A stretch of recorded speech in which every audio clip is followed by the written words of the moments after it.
উইশের পর কি হবে, এটা সমস্যা সৃষ্টি করে। এখানে এর আগে একটা কিছু থাকবে, সামথিং সাবজেক্ট। উইশের পরে যদি আপনি এখানে কোথাও ভি ভার্ব লিখতে হয়, কি বলছি, উইশের পর ভি ভার্ব সর্বদা ওয়ার বসাতে হবে। উইশের পরে আপনাকে মেইন ভার্ব বসাতে হয়, তখন অবশ্যই যেটা প্রিন্সিপাল ভার্ব বলে আমরা অবশ্যই ভি2 বসাতে হবে। মেইন ভার্ব বসালে ভি2, আর যদি আমরা ভি ভার্ব বসাই ওয়ার। আর যদি এখানে অতীত নির্দেশক কোনো কিছু থাকে, যেমন ইয়েস্টারডে অথবা এগু, অথবা লাস্ট প্লাস কোনো টাইম মানে সময় যদি থাকে, এরকম অতীত নির্দেশক যদি কোনো কিছু থাকে, তখন উইশের পরে আমরা অবশ্যই এখানে মনে রাখতে হবে হ্যাড প্লাস ভি3 আমাকে লিখতেই হবে। তাহলে দেখেন তিনটা নোট কিন্তু এক জায়গায় আইসা পড়ছে।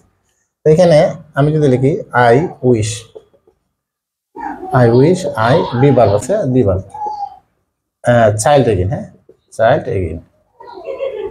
তাহলে এখানে কি আছে, আই উইশ বি ভার্ব আছে, তার মানে এখানে অবশ্যই আর হবে।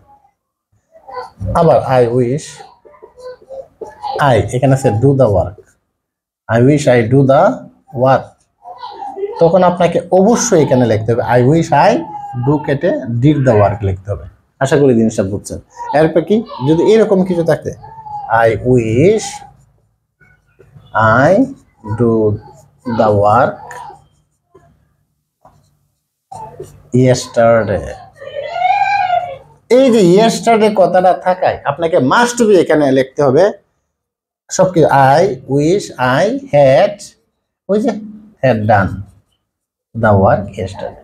তার মানে আশা করি আপনি জিনিসটা একদম ক্লিয়ার হয়ে গেছেন যে উইশ যদি থাকে কোথাও, বি ভার্ব রূপে কি হবে ওয়ার, আর মেইন ভার্ব থাকলে ভি2। আর যদি ইয়েস্টারডে এগু লং এগু সিন্স লং সিন্স এরকম মানে পাস্ট নির্দেশক কিছু থাকে, তাহলে আপনাকে অবশ্যই কি ইউজ করতে হবে, মানে পাস্ট পারফেক্ট টেন্স, মানে হ্যাড প্লাস ভি3। এইরকম জিনিসগুলো কিন্তু অনেক সময় সমস্যা সৃষ্টি করে। তাহলে ধন্যবাদ সবাইকে, আবার নতুন কোনো ভিডিও নিয়ে আপনাদের সামনে হাজির হব। সেই পর্যন্ত সবাই ভালো থাকুন, সুস্থ থাকুন, চোখ রাখুন অ্যালফাবেট ক্লাসরুমে। আসসালামু আলাইকুম ওয়া রাহমাতুল্লাহি ওয়া বারাকাতুহু।